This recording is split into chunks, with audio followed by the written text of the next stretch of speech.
ఉండాలి అని చెప్తుంది.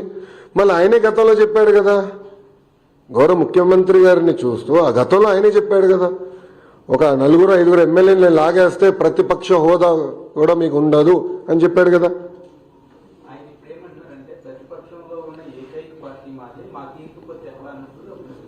రమ్మని చెప్పండి సార్. ఐ థింక్ రోల్ 11 వాళ్ళకి కేటాయించాం. రోల్ 11లో కరెక్ట్గా 11 మంది కూర్చోవచ్చు. రమ్మని చెప్పండి, చర్చిద్దాం. వాళ్ళకున్న సంఖ్య ప్రకారం, అంటే ప్రజలు నిర్ణయించిన సంఖ్య ప్రకారం టైం వస్తుంది అని మాట్లాడచ్చు.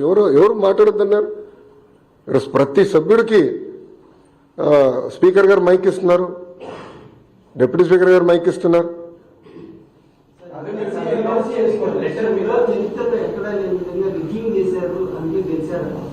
ఎవరున్నారండి? ఆయన అసలు ఆంధ్ర రాష్ట్రంలో ఉంటే కదండి స్వామి ఎన్నికలు ఎటు జరిగినాయో తెలిసేదానికి.